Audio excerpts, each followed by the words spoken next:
Hello everyone, welcome to the live session. तो आज हम देखेंगे एनसीईआरटी हिस्ट्री क्लास 7 का चैप्टर नंबर 10 जो है 18th सेंचुरी पॉलिटिकल फॉर्मेशंस। तो शुरू करते हैं हमारा आज का chapter. If you look at maps 1 and 2 closely, you will see something significant happening in the subcontinent during the first half of the 18th century. Notice how the boundaries of the Mughal Empire were reshaped by the emergence of a number of independent kingdoms. By 1765, notice how another power, the British, had successfully gripped major chunks of the territory in eastern India. What these maps tell us is that political conditions in 18th century India changed quite dramatically and within a relatively short span of time. In this chapter, we will read about the emergence of new political groups in the subcontinent during the first half of the 18th century, roughly from 1707 when Aurangzeb died till the Third Battle of Panipat in 1761. The crisis of the empire and the later Mughals.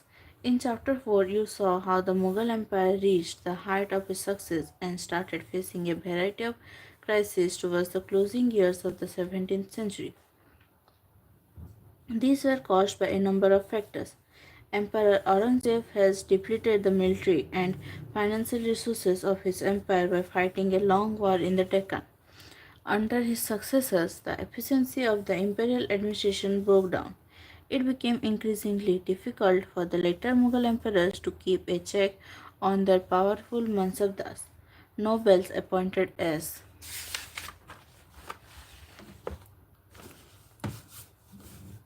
governors. Subedars often controlled the offices of revenue and military administration, Diwani and Faujdari as well. This gave them extraordinary political, economic, and military powers over vast regions of the Mughal Empire. As the governors consolidated their control over the provinces, the periodic remissions of revenue to the capital declined. Peasant and Zamindari rebellions in many parts of the northern and western India added up to these problems. These revolts were sometimes caused by the pressures of mounting taxes. At other times, they were attempts by powerful chieftains to consolidate their own positions. Mughal authority had been challenged by rebellious groups in the past as well, but these groups were now able to seize the economic resources of the region to consolidate their positions. The Mughal emperors after Aurangzeb were unable to arrest the gradual shifting of political and economic authority into the hands of provincial governors, local chieftains, and other groups. Rich harvests and empty coffers. The following is a contemporary writer's account of the financial bankruptcy of the empire. The great lords are helpless and impoverished. Their peasants raise 2 crops a year, but their lords see nothing of either, and their agents on the spot are virtual prisoners in the peasant's hand, like a peasant kept in his creditor's house until he can pay his debt. So complete is the collapse of all order and administration that though the peasant reaps a harvest of gold, his lord does not see so much as a whisk of straw. How they can the Lord keep the armed force he should? How can he pay the soldiers who should go before him when he goes out, or the horsemen who should ride behind him?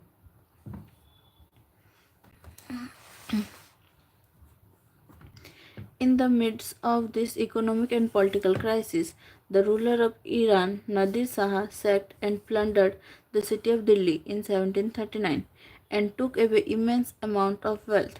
This invasion was followed by a series of plundering raids by the Afghan rulers Ahmad Shah Abdali, who invaded North India 5 times between 1748 and 1761. Nadir Shah attacks Delhi. The devastation of Delhi after Nadir Shah's invasion was described by contemporary observers. One described the wealth looted from the Mughal treasury as follows: 60 lakhs of rupees and some thousand gold coins.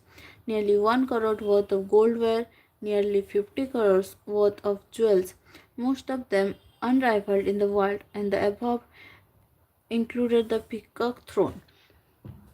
Another account describes the invasion's impact upon Delhi. Those who had been masters were now in dire straits, and those who had been revered could not even get water to quench their thirst. The recluses were pulled out of their corners. The wealthy were turned into beggars. Those who once set the style in clothes now went naked, and those who owned property were now homeless. The new city, Shahjahanabad, was turned into rubble. Nadir Shah then attacked the old quarters of the city and destroyed a whole world that existed there.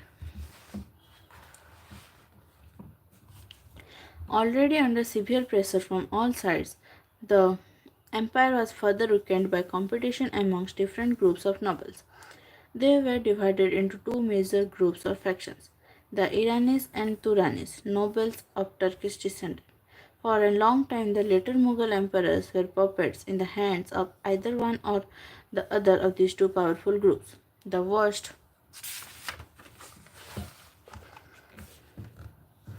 possible humiliation came when two Mughal emperors, Farooq Siyar (1713 to 1719) and Alamgir II (1754 to 1759), were assassinated, and two others, Ahmad Shah (1748 to 1754) and Shah Alam II (1759 to 1816), were blinded by their nobles.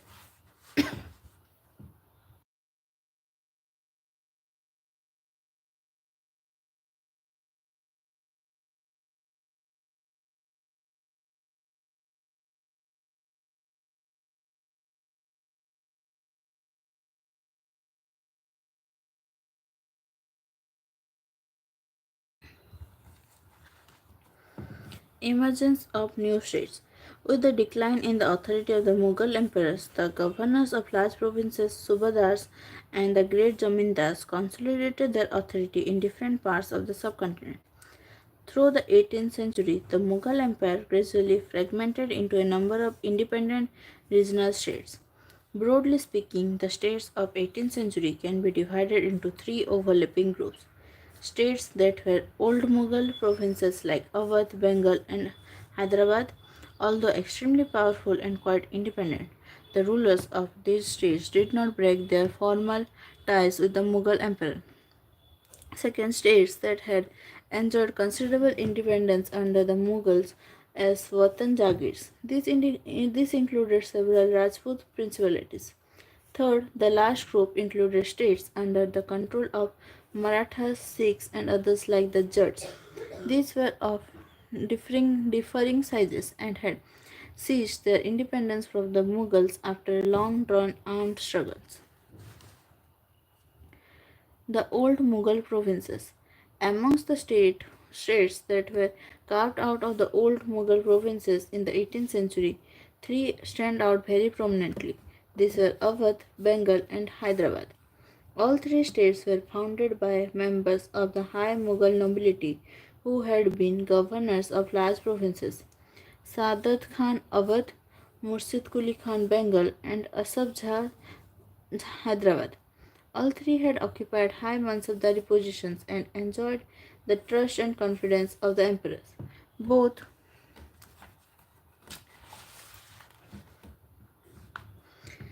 Asaf Jah and Murshid Quli Khan held a Jat rank of 7,000 each, while Sadat Khan's Jat was 6,000. Hyderabad. Nizam ul Mulk Asaf Jah, the founder of Hyderabad state 1724 to 1748, was one of the most powerful members at the court of the Mughal Emperor Farooq Siyar. He was entrusted with the governorship of Awadh and later given charge of the Deccan. As the Mughal governor of the Deccan provinces during 1720 to 22, Asaf Jah had already gained control over his political and financial administration. Taking subsequent advantage of the turmoil in the Deccan and the competition amongst the court nobility, he gathered power in his hands and became the actual ruler of that region. Asaf Jah brought skilled soldiers and administrators from northern India who welcomed the new opportunities in the south. He appointed Mansab Das and granted Jagirs. Although he was still a servant of the Mughal emperor, he ruled quite independently without seeking any direction from Delhi or facing any interference. The Mughal emperor merely confirmed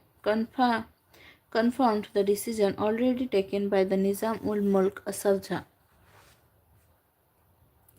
The state of Hyderabad was constantly engaged in a struggle against the Marathas to the west and with independent Telugu warrior chiefs, Nayakas of the plateau. The ambition of the Nizam ul Mulk Asaf Jah to control the rich textile producing areas of the Coromandel coast in the east were checked by the British, who were becoming increasingly powerful in that region. The Nizam's army. A description of the Nizam of Hyderabad's personal troopers in 1790. The Nizam had a savari of 400 elephants, several thousands of horsemen near his person, who receive upwards 100 rupees nominal pay and are extremely well mounted and richly caparisoned.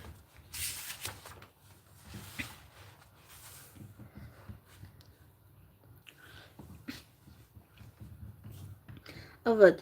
Burhan ul Mulk Sadat Khan was appointed Subedar of Awadh in 1722 and founded a state which was one of the most important to emerge out of the breakup of the Mughal Empire.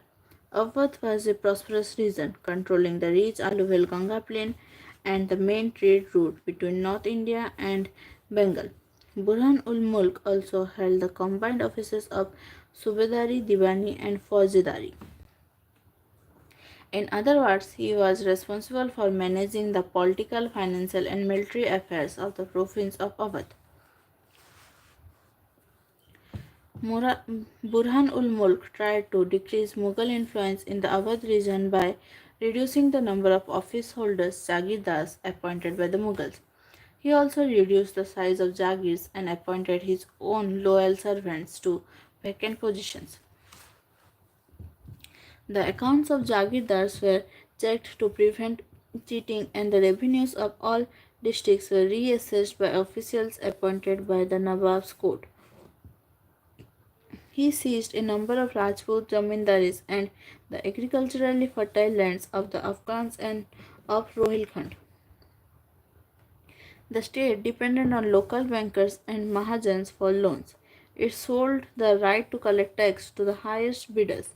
These revenue farmers, Izzardars, agreed to pay the state a fixed sum of money. Local bankers guaranteed the payment of this contracted amount to the state.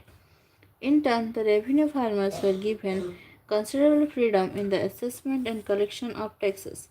These developments allowed new social groups like moneylenders and bankers to influence the management of the state's revenue system, something which had not occurred in the past. Bengal. Bengal gradually broke away from Mughal control under Murshid Quli Khan, who was appointed as the Naib deputy to the governor of the province. Although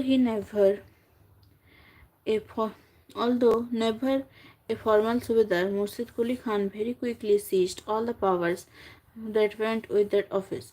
Like the rulers of Hyderabad and Awadh, he also commanded the revenue administration of the state. In an effort to reduce Mughal influence in Bengal, he transferred all Mughal Jagirdars to Odisha and ordered a major reassessment of the revenues of Bengal. Revenue was collected in cash with great strictness from all jamindars. As a result, many jamindars had to borrow money from bankers and moneylenders. Those unable to pay were forced to sell their lands to large jamindars. The formation of a regional state in the 18th century Bengal therefore led to considerable change amongst the jamindars. The close connection between the state and bankers, noticeable in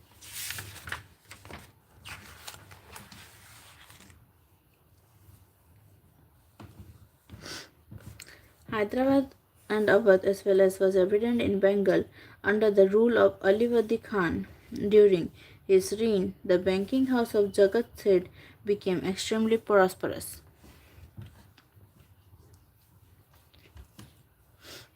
If we take a bird's eye view, we can detect three common features amongst the states.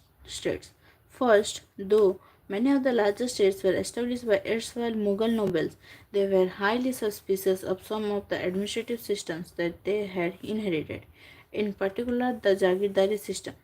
Second, their method of tax collection differed. Rather than relying upon the officers of the state, all three regimes contracted with revenue farmers for the collection of revenue. The practice of izzardari, thoroughly disapproved of by the Mughals, spread all over India in the 18th century. Their impact on the countryside differed considerably. The third common feature in all these regional states was their emerging relationship with rich bankers and merchants.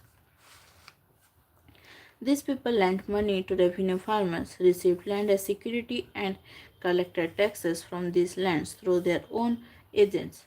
Throughout India, the richest merchants and bankers were gaining a stake in the new political order.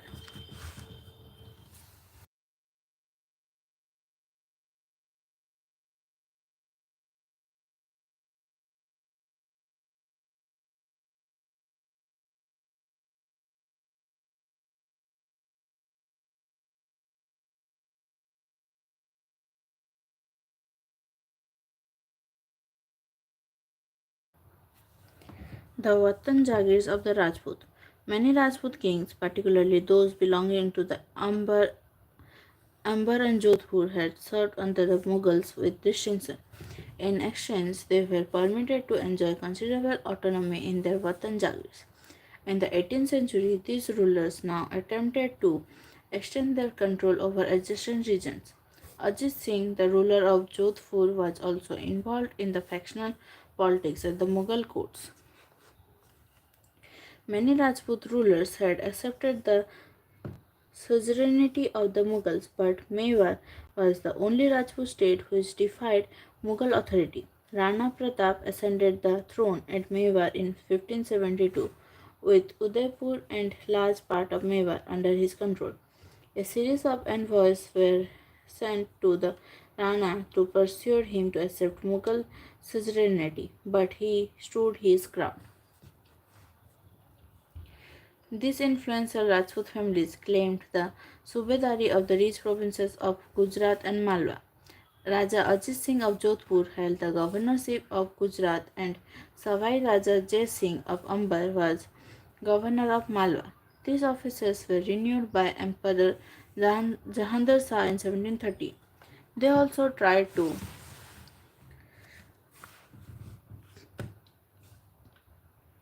extend the territories by seizing portions of imperial territories neighboring their Vatans.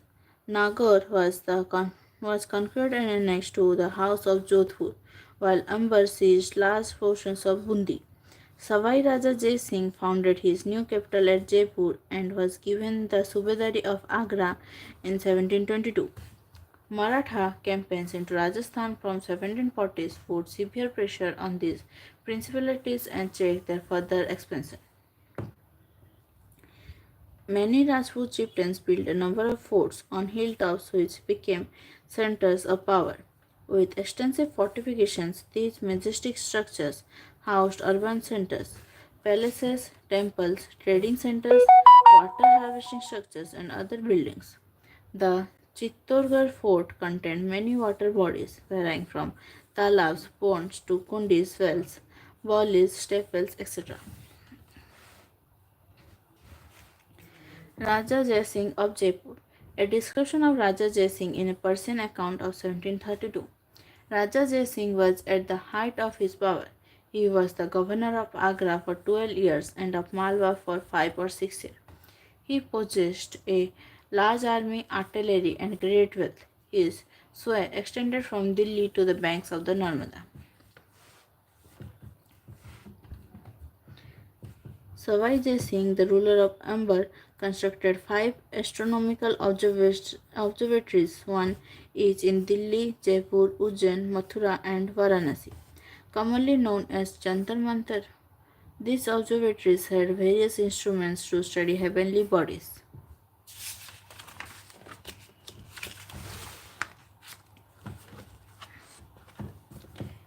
Seizing independence, the Sikhs. The organization of the Sikhs into a political community during the 17th century helped the regional state building in the Punjab. Several battles were fought by Guru Gobind Singh against the Rajput and Mughal rulers, both before and after the institution of the Khalsa in 1699. After his death in 1708, the Khalsa rose in revolt against the Mughal authority under Banda Bahadur's leadership, declared their sovereign rule by striking coins in the name of Guru Nanak and Guru Gobind Singh, and established their own administration between the Satluj and the Jamuna. Banda Bahadur was captured in 1715 and executed in 1716.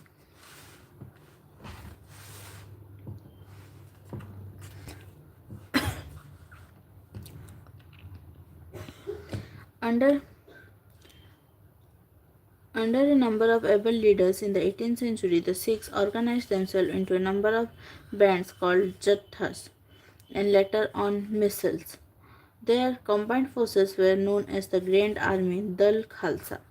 The entire body used to meet at Amritsar at the time of Baisakhi and Diwali to take collective decision known as Resolution of the Gurmatas. A system called Rakhi was introduced offering protection to cultivators on the payment of a tax of 20% of the produce. Guru Gobind Singh had inspired the Khalsa with the belief that their destiny was to rule. Raj Karega Khalsa. Their well-knit organization enabled them to put off a successful resistance to the Mughal governors first and then to Ahmad Shah Abdali, who had seized the rich province of the Punjab and the Sarkar of Sirhind from the Mughals. The Khalsa declared their sovereign rule by striking their own coins again in 1765.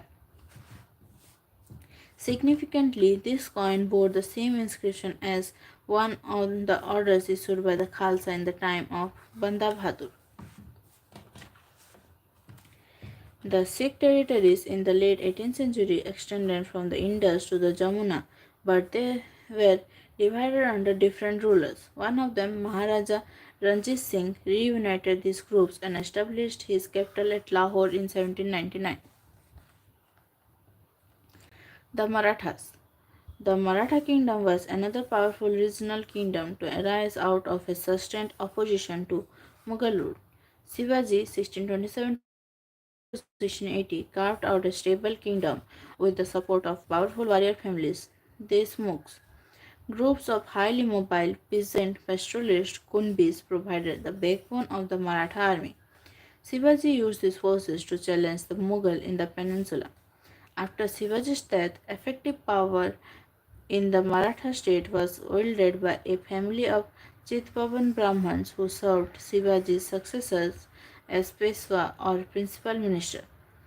Pune became the capital of the Maratha kingdom. Towards the end of the 17th century, a powerful state started emerging in the Deccan under the leadership of Shivaji, who is finally led to the establishment of the Maratha state. Shivaji was born to Sahaji and Jijabai at Sivneri in 1630. Under the guidance of his mother and his guardian Dada Kondev, Shivaji embarked on a career of conquest at a young age. The occupation of Jabli made him the undisputed leader of the Mabla Highlands, who is paved the way for further expansion.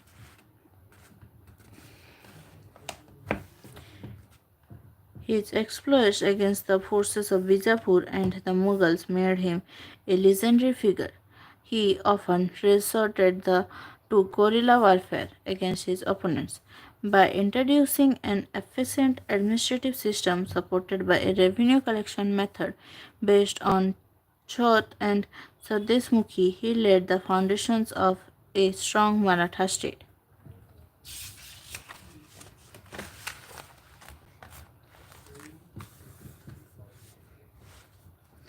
Under the Peshwas, the Marathas developed a very successful military organization. Their success lay in bypassing the fortified areas of the Mughals, by raiding cities, and by engaging Mughal armies in areas where their supply lines and reinforcement could be easily disturbed. Bajirao I, also known as Bajirao Ballal, was the son of Peshwa Balaji Vishwanath. He was a great Maratha general who is credited to have expanded the Maratha kingdom beyond the Vindhyas and is known for his military campaigns against Malwa, Bundelkhand, Gujarat, and the Portuguese. Between 1720 and 1761, the Maratha Empire expanded. It gradually chipped away at the authority of the Mughal Empire. Malwa and Gujarat were seized from Mughals by the 1720s. By the 1730s, the Maratha king was recognized as the overlord of the entire Deccan Peninsula. He possessed the right to live Chauth and Sadesmukhi in the entire region. Chauth, 25% of the land revenue claimed by Jamindars in the Deccan. This was collected by the Marathas. Sadesmukhi, 9 to 10% of the land revenue paid to the head revenue collector in the Deccan.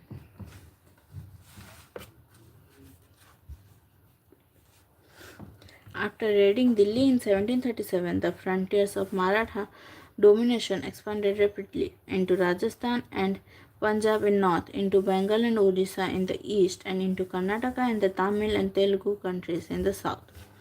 These were not formally included in the Maratha Empire, but were made to pay tribute as a way of accepting Maratha sovereignty. Expansion brought enormous resources, but it came at a price. These military campaigns also made other rulers hostile towards the Marathas. As a result, they were not inclined to support the Marathas during the Third Battle of Panipat in 1761. Alongside endless military campaigns, the Marathas developed an effective administrative system as well. Once conquest had been completed and Maratha rule was secure, revenue demands were gradually introduced, taking local conditions into account. Agriculture was encouraged and trade revived. This allowed Maratha chiefs or Sardars like Sindhia of Gwalior, Gaikwad of Baroda, and Bhosle of Nagpur the resources to raise powerful armies. Maratha campaign into Malwa in 1720s did not challenge the growth and prosperity of the cities in the region. Ujjain expanded under Sindhya's patronage and Indore under Holkar's. By all accounts, these cities were large and prosperous and functional as important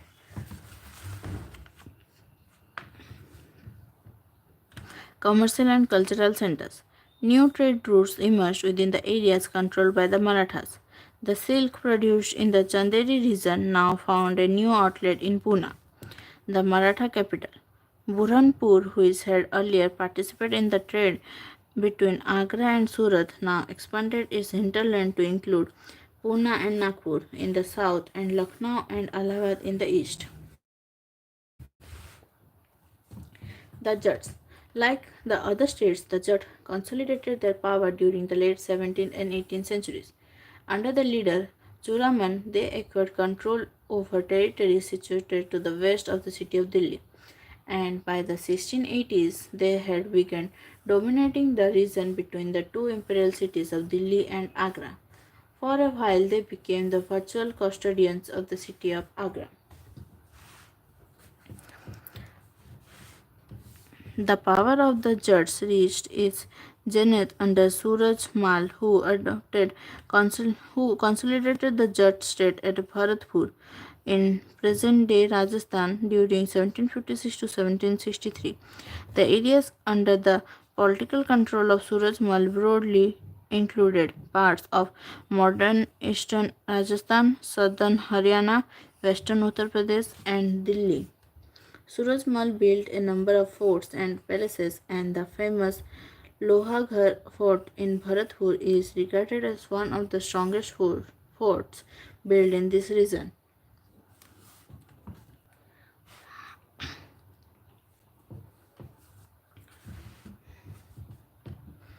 Like the Jats were prosperous agriculturalists, and towns like Panipat and Ballabgarh became important trading centers in areas dominated by them. Under Suraj the kingdom of Bharatpur emerged as a strong state. When Nadir Shah sacked Delhi in 1739, many of the city's notables took refuge there. His son, Jawahir Shah, had 30,000 troops of his own and hired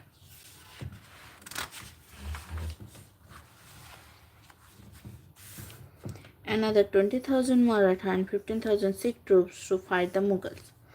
While the Bharatpur fort was built in a fairly traditional style, at Dig, the Jats built an elaborate garden palace combining styles seen at Amber and Agra. Its buildings were modeled on architectural forms first associated with royalty under Shah Jahan. Elsewhere, the French Revolution, 1789 to 1794. In the various state system of 18th century India, the common people did not enjoy the right to participate in the affairs of their governments. In the Western world, this was the situation until the late 18th century. The American 1776 to 1781 and French revolutions challenged the social and political privileges enjoyed by the aristocrats.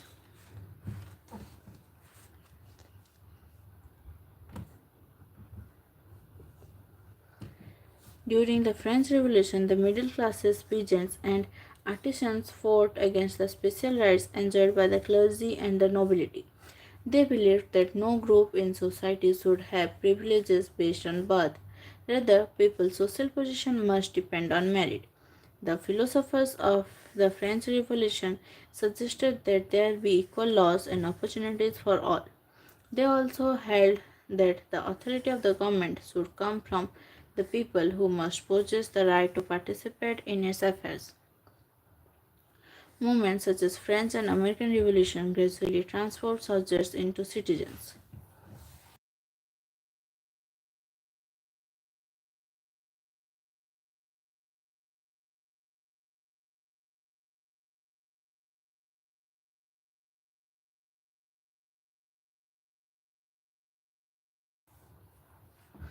The ideas of citizenship, nation state, and democratic rights took root in India from the late 19th century. तो इसी के साथ हमारा ये chapter ख़त्म होता है। ये है इस चैप्टर का एक्सरसाइज और ये इस बुक का लास्ट चैप्टर था। तो इसी के साथ हमारा क्लास 7 हिस्ट्री ख़त्म होता है। अगर आप चैनल पर न्यू हैं तो चैनल को सब्सक्राइब कर दीजिए और नोटिफिकेशन आइकन पर क्लिक कर दीजिए। वीडियो अच्छा लगे तो लाइक कर दीजिए। तो हमारा आज का सेशन यहीं तक था। Thank you, thanks for joining.